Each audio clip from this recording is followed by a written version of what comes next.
अरुण गवळीच्या मुलीविरोधात गवळीचीच वहिनी। भायखळ्यातल्या दगडी चाळीत कुटुंबातच राडा। गवळीच्या दोन्ही मुली रिंगणात, समोर वहिनी वंदना गवळी। अरुण गवळीच्या मुलीला टक्कर देणाऱ्या वंदना गवळी नक्की कोण? ज्याला कधी काळी मुंबईचा डॉन म्हटलं जायचं, दगडी चाळीतून अंडरवर्ल्डवर जो राज्य करायचा, त्याच दगडी चाळीत आता फूट पडली आहे। आणि दगडी चाळीच्या या डॅडीला घरातूनच आव्हान दिलं गेलंय। ते आव्हान देणारं दुसरं तिसरं कोणी नसून ही अरुण गवळीचीच वहिनी आहे। नाव वंदना गवळी। आणि वंदना गवळींनी जिला आव्हान दिलंय ती अरुण गवळीची मुलगी योगिता। नक्की हे प्रकरण काय हे समजून घेण्यासाठी हा व्हिडिओ शेवटपर्यंत पहा आणि आमच्या सगळ्या सोशल मीडिया प्लॅटफॉर्मला सबस्क्राइब करायला विसरू नका। मुंबई मनपा निवडणुकीवरून गवळीच्या घरात फूट। मुंबई महानगरपालिकेच्या निवडणुका तोंडावर येऊन ठेपल्यात। त्यातच माजी आमदार राहिलेला अरुण गवळी ही 17 वर्षांनंतर जेल बाहेर आलाय। दगडी चाळीतल्या आपल्या घरातच तो राहतोय। मात्र त्यानं राजकारणातून निवृत्ती जाहीर केली आहे। असं असलं तरी गवळीचा अखिल भारतीय कामगार सेना हा पक्ष मात्र निवडणूक लढणार आहे। आणि या निवडणुकांचं नेतृत्व करते अरुण गवळीची मोठी मुलगी गीता गवळी, जी आधीच नगरसेविका राहिली आहे। गीता गवळी ही या निवडणुकीच्या रिंगणात असेल। मात्र गीता गवळीची ही जागा जी आहे ती सेफ आहे।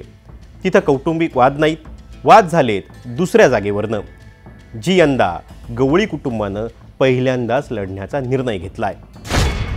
अरुण गवळीची दुसरी मुलगी योगिता नक्की कोण? तर अरुण गवळीला 2 मुली आहेत।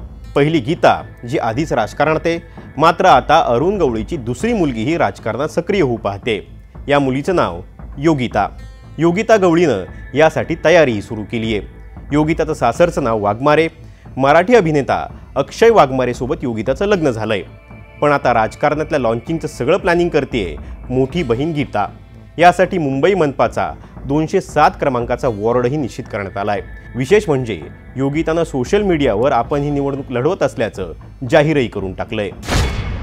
योगितानं आपल्या पोस्टमध्ये लिहिलंय, बृहन्मुंबई महानगरपालिका नगरसेवक पदाचे अधिकृत उमेदवार, प्रभाग क्रमांक 207, जनतेचा विश्वास, विकासाचं ध्येय, प्रश्न अनेक, सोडवायला भायखळ्याची लेक, ताई आपल्या हक्काची, योगिताताई अरुणभाई गवळी। भायखळ्याच्या विकासासाठी मी योगिता अरुणभाई गवळी भायखळ्यातल्या प्रभाग क्रमांक 207 ह्या प्रभागातून इच्छुक उमेदवार म्हणून रिंगणात उतरते।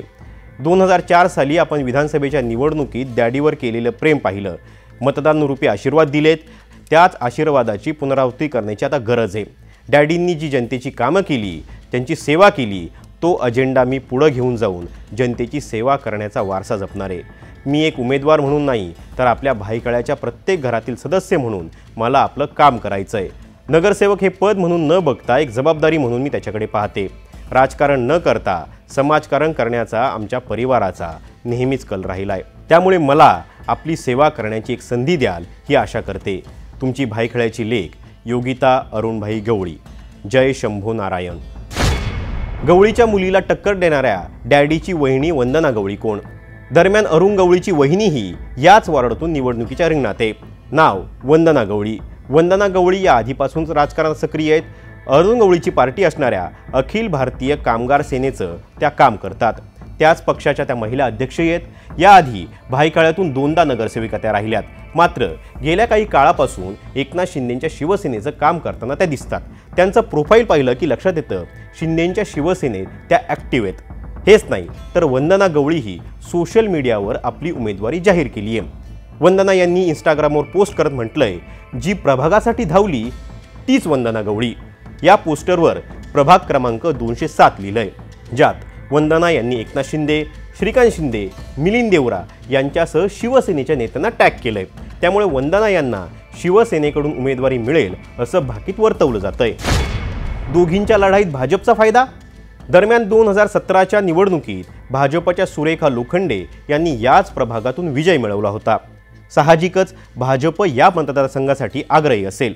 त्यातच डॅडीची दुसरी मुलगी आणि वहिनी आमने सामने असेल। त्यामुळेच या वॉर्डात सगळीच खिचडी झालेली पाहायला मिळते। जर शिवसेनेनं हा मतदारसंघ भाजपसाठी सोडला तर वंदना गवळींचा पत्ता कट होऊ शकतो। जर हा शिवसेनेला मिळाला आणि शिवसेनेकडून वंदना यांना उमेदवारी मिळाली तर मात्र गवळींच्या घरातच काकी विरुद्ध पुतणी हा संघर्ष दिसू शकतो। त्यामुळे अरुण गवळी यात काही मध्यस्थी करतो का की दोघींच्या या संघर्षात तिसऱ्या कुणाचा फायदा होतो हे पाहणं महत्त्वाचं असेल। तुम्हाला काय वाटतं, दगडी चाळीतल्या डॅडीच्या घरातच मनपा निवडणुकीची लढाई होईल की यात मध्यस्थी केली जाईल आणि उमेदवारी नक्की कुणाला मिळेल हे आम्हाला कमेंट बॉक्समध्ये नक्की कळवा। आणि अशाच इत्थंभूत माहितीसाठी पाहत रहा टाइम्स नाऊ मराठी।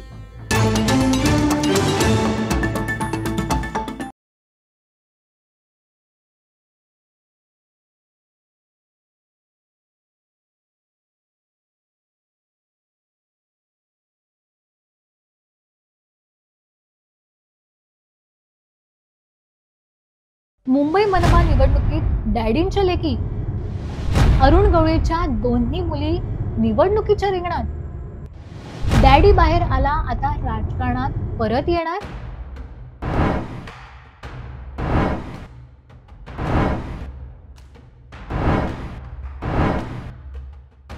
तब्बल 18 वर्षांनंतर भायखळ्याच्या दगडी चाळीत अरुण गवळी परत आला आणि तो येताच दगडी चाळीच्या भिंतीही पक्क्या करण्याचं काम हाती घेतलं। आम्ही असं म्हणतोय कारण अरुण गवळींचं सुटण्याचं टायमिंग आणि दुसरं म्हणजे मुंबई महापालिकेत डॅडींच्या दोन्ही लेकींची एंट्री। अरुण गवळीच्या दोन्ही मुली यंदा महापालिकेच्या रिंगणात असतील असं पक्की खबर आहे। आधीच गवळींची एक मुलगी गीता गवळी ही माजी नगरसेविका आहे, जी अरुण गवळी जेलमध्ये गेल्यापासून राजकारणात सक्रिय झाली आणि आता हीच मुलगी डॅडींचं काम पाहते। गीता गवळीच बहिणीला निवडणुकीच्या आराखड्यात उतरवणार। गीता गवळीला राजकारणातला चांगला अनुभव आहे, भायखळ्यातून ती निवडणूक लढतेय आणि जिंकतेही। त्यातच आता अरुण गवळी परतलाय, त्यामुळे गीता गवळीचे हात मजबूत झालेत। हेच पाहता आता गीता गवळीने थेट आपली लहान बहीण असलेल्या योगितालाही राजकारणात आणण्याचं ठरवलंय। अरुण गवळीचा पक्ष अखिल भारतीय सेनेतर्फे योगिता गवळी निवडणूक लढवणार आहे। योगिता गवळीची पहिलीच निवडणूक, यश येणार की अपयश? गीता गवळीसाठी निवडणूक नवीन नाही, पण योगितासाठी सगळंच नवीन असणार आहे। त्यात योगिता उभी राहत असल्याने गवळी कुटुंबाची प्रतिष्ठा पणाला लागलेली असेल, त्यामुळे ही लढाई योगितासाठी जितकी प्रतिष्ठेची असेल तितकीच ती गीता गवळी आणि अरुण गवळीसाठीही असेल। कोर्टातल्या खटल्यामुळे अरुण गवळी थेट निवडणुकीत उभं राहू शकत नाही, त्यातच वाढत्या वयानंही तो थकलाय। अशा वेळी मुलींना निवडणुकीत उभं करून पुन्हा एकदा राजकीय सत्तेत डॅडी बनण्याचा प्रयत्न अरुण गवळीचा असेल। शिंदे की ठाकरे, गवळी महापौर पदात किंग मेकर ठरणार? अरुण गवळीच्या पक्षामुळे जरी 2 जागा लढवल्या जाणार असल्या तरी या जागा मुंबई मनपाच्या निवडणुकीत किंग मेकर ठरू शकतात, कारण गीता गवळीची जागा जवळपास निवडणूक येईल इतक्या ताकदीची आहे। तर योगिता गवळीसाठीही अरुण गवळी पूर्ण ताकद लावेल। त्यामुळे जर या 2 जागा निवडून आल्या आणि मुंबईत मनपा निवडणुकीत त्रिशंकू परिस्थिती तयार झाली तर अरुण गवळीच्या या 2 जागा किंग मेकर ठरू शकतात। त्यामुळेच आतापासूनच अरुण गवळीकडे शिवसेना असो, भाजप असो वा ठाकरेंची शिवसेना सगळ्यांचाच नजरा असणार आहे। यंदाची मुंबई मनपाची निवडणूक ही चुरशीची होणार आहे, कारण मागील निवडणुकीप्रमाणे शिवसेनेला एक हाती सत्ता मिळेल याची शाश्वती फार कमी वाटते। त्यामुळे शिवसेना पक्ष एकनाथ शिंदेंकडे गेलाय। उद्धव ठाकरे त्यांच्या विरोधात लढतील, त्यामुळे बऱ्याच ठिकाणी काही मतांच्या फरकाने उमेदवार पडतील आणि याचा सर्वाधिक फायदा भाजपला होईल असं मत राजकीय विश्लेषक व्यक्त करतात। आणि याच खेळात गवळींनी टाकलेल्या सोंगट्या या पारडं पालटू शकतात। तुम्हाला काय वाटतं, मुंबई मनपा निवडणुकीत अरुण गवळी कुणाची साथ करेल आणि अरुण गवळीच्या दोन्ही जागा निवडून येतील का? तुमचं मत आम्हाला गावाच्या नावासह कमेंट करा आणि अशाच माहितीपूर्ण व्हिडिओसाठी पाहत रहा टाइम्स नाऊ मराठी। धन्यवाद। ऐन निवडणुकीआधी डॅडी बाहेर, कारण काय? अरुण गवळीच्या सुटकेचा मनपाशी काय संबंध? ठाकरे, शिंदे, गवळी कुठं डाव टाकणार? अंडरवर्ल्ड डॉन अरुण गवळी बाहेर आला। टायमिंग गणपतीचं होतं, पण चर्चा निवडणुकीची सुरू झाली आहे। देशातल्या सर्वात श्रीमंत मुंबई मनपाच्या निवडणुकीची कित्येक महिने ताणली गेलेली ही निवडणूक यंदा सोपी नाहीये, कारण ज्या शिवसेनेची एक हाती सत्ता मनपावर होती त्याच शिवसेनेचे 2 तुकडे झालेत, एक ठाकरे, दुसरे शिंदे। आणि यंदा मनपा निवडणुकीत हेच दोन समोर उभे टाकतील। सोबत भाजपही ताकदीने उभा असेल आणि इथंच प्रत्येक नगरसेवकावर मोठी बोली लागेल। आणि तिथं येतंय गवळीच्या सुटकेचं टायमिंग। ज्या दगडी चाळीत तो राहतो तो भायखळा मतदारसंघ आणि त्याला डॅडी म्हणणारा आणि त्याला मानणारा मतदार। आणि म्हणूनच प्रश्न पडतो, अरुण गवळी मनपा निवडणुकीवर असा कितीसा प्रभाव टाकू शकतो? अरुण गवळी ज्याच्या बाजूला जाईल त्याचं पारडं जड असेल का? अरुण गवळीचा दरारा कायम आहे की पाणी वाहून गेलंय? आणि इतकी वर्ष गजाआड असलेला गवळी आता खरंच राजकारणात इंटरेस्ट घेईल का? या सगळ्या प्रश्नांची उत्तरं आपण या व्हिडिओत पाहतोय, त्यामुळे हा व्हिडिओ शेवटपर्यंत पहा। 3 सप्टेंबर 2025 अंडरवर्ल्ड डॉन अरुण गवळीला जामीन मंजूर झाला। नागपूरच्या सेंट्रल जेलमधून तो थेट नागपूरच्या हेलिपॅडवर गेला आणि तिथून त्यानं मुंबईच्या दिशेनं उड्डाण भरलं। पण हे उड्डाण जामिनाचं होतं की मनपा निवडणुकीच्या तयारीचं, असा प्रश्न अनेकांना पडलाय। आणि याला कारण आहे टायमिंग।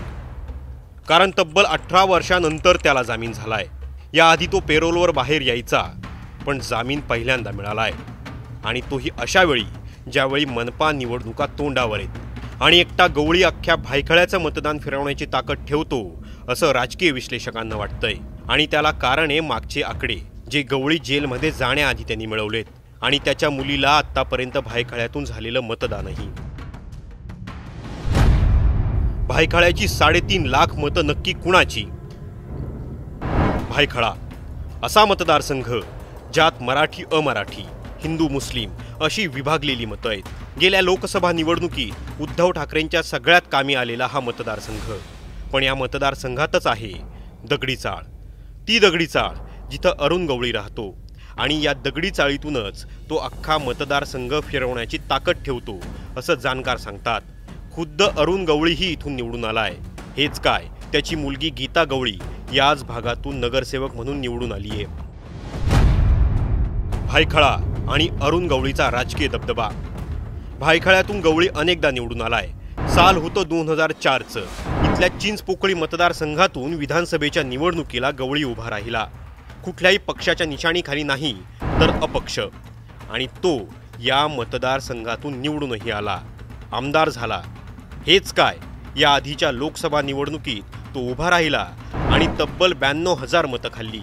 म्हणजेच गवळीनं याआधीही इथं ताकद दाखवून दिली आहे। जाम संडेकर हत्या प्रकरण आणि गवळी राजकारणातून बाहेर। 2 मार्च 2007 ठिकाण रुमानी मंजिल चाळ, असलफा व्हिलेज, घाटकोपर, मुंबई। या दिवशी शिवसेना नगरसेवक कमलाकर जाम संडेकर आपल्या घरात टीव्ही पाहत बसले होते। बायको कोमल ही काही कामासाठी बाहेर गेली होती, तर भाची मनाली घरात स्वयंपाक करत होती। काही दिवसांपूर्वी निवडणुकीत त्यांनी अखिल भारतीय सेनेचे उमेदवार असलेल्या अजित राणेंचा 367 मतांनी पराभव केला होता। तितक्यात 2 मोटरसायकल दाराबाहेर येऊन थांबल्या। 4 जण उतरले, त्यातील एक जण थेट घरात शिरला आणि त्याने पिस्तूल काढून थेट पॉइंट ब्लँकवर जाम संडेकर यांना उडवलं। गोळीबाराच्या आवाजानं भाची मनाली धावत आली, पण तोवर जाम संडेकर रक्ताच्या थारोळ्यात पडले होते। गोळीबारामुळं पळापळ झाली, लोक जमा झाले आणि याचाच फायदा घेत ते 4ही जण फरार झाले। यानंतर पोलिसांनी कसून चौकशी केली आणि धागे पोहोचले नुकताच आमदार झालेल्या अरुण गवळीपर्यंत। 30 लाखांची सुपारी, गवळी गजाआड। कमलाकर जामसंडेकर हत्येचा तपास पोलिसांनी खोलवर जाऊन केला। त्यात गवळीनं 30 लाखांची सुपारी घेतल्याचं समोर आलं। सुपारी देणारे होते सदाशिव सुर्वे आणि साहेबराव भितांडे। पोलिसांनी एक ना एक धागा तपासला आणि त्यानंतर आमदार असलेल्या गवळीला अटक करण्यात आली। गवळीवर खटला भरण्यात आला आणि कोर्टानं त्याला शिक्षाही सुनावली। त्याची रवानगी थेट नागपूरच्या सेंट्रल जेलमध्ये झाली, जिथं तो गेल्या 18 वर्षांपासून बंद होता। ठाकरे शिंदे की भाजप, गवळीची मतं कुठे फिरणार? यंदाची मुंबई मनपाची निवडणूक जास्त चुरशीची असेल, कारण यंदा मुंबईत शिवसेना विरुद्ध शिवसेना अशी लढाई होते। खरी शिवसेना कुणाची हे जरी निवडणूक आयोगानं सांगितलं असलं तरी जमिनीवर खरी शिवसेना कुणाची हे मतदारच दाखवून देणार आहेत। अशा परिस्थितीत गवळीची ताकद खूप महत्त्वाची असेल, कारण या निवडणुकीत एक ना एक नगरसेवक महत्त्वाचा असेल आणि खुद्द गवळीची मुलगी निवडणुकीत उभी राहण्याची शक्यता आहे। आता गवळीचं कुटुंब कुणाच्या बाजूने उभं राहतं, इतर जागांवर गवळी किती प्रभाव टाकतो की राजकारणापासून पूर्ण वेगळा होऊन गवळी तटस्थ राहतो, हे पाहणं महत्त्वाचं असेल. तुम्हाला काय वाटतं, अरुण गवळी खरंच मुंबई मनपा निवडणुकीत निकाल फिरवू शकतो का? आणि गवळीनं ताकद लावलीच तर कुणाच्या बाजूने लावेल, ठाकरे, शिंदे की भाजप? तुमचं मत आम्हाला तुमच्या मनपा वॉर्ड किंवा गावाच्या नावासह कमेंट करा आणि हा व्हिडिओ तुमच्या मित्रांसोबत शेअर करायला विसरू नका. Bureau report, times now Marathi.